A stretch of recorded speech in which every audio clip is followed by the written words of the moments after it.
The unrest engulfing Arab streets and threatening authoritarian governments in the Mideast is complicating U.S. counterterrorism efforts, scrambling the volatile battleground against al-Qaida in Yemen, and raising concerns about the durability of Egypt's stance against militants.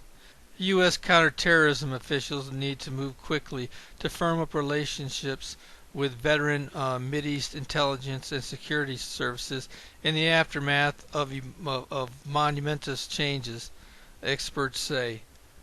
Lingering confusion over who will take the reins of power could hamper instant decision-making in the short term.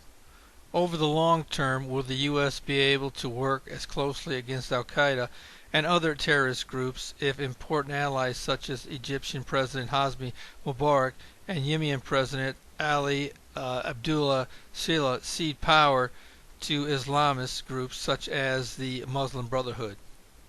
Charismatic Arab League chief Amir Musa could emerge as a leading figure in his native Egypt, as masses demanding President Mubarak's ouster seek a new commander of the Arab world's most populous country.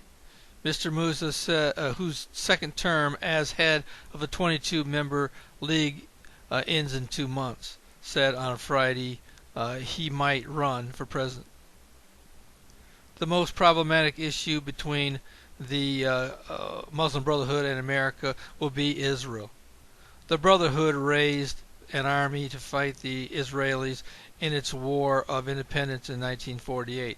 Its Palestinian branch was the nucleus for Hamas, and the Brotherhood retains links to the rulers of Gaza.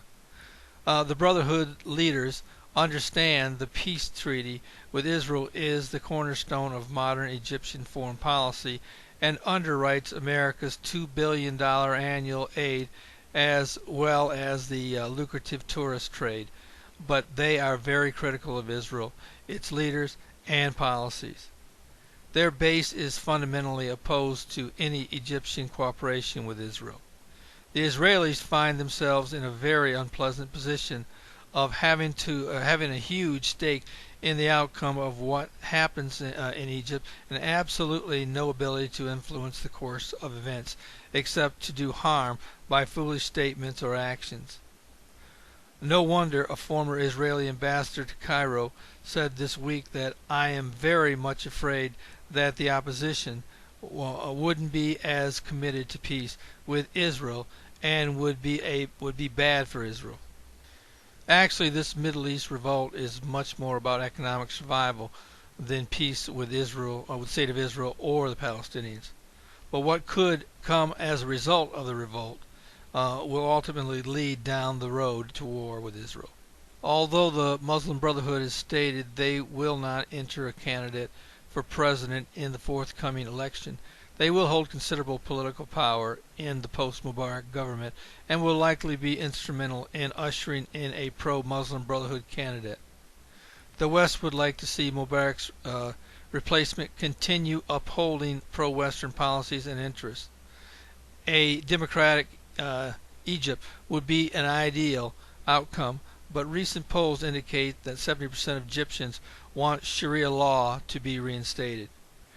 Frankly, although the West will try to install democratic reforms in Egypt's new government, the Bible is clear that the new Islamic face of the Middle East will rear up its ugly head against Israel, and God will use this occasion as an opportunity to destroy Israel's enemies.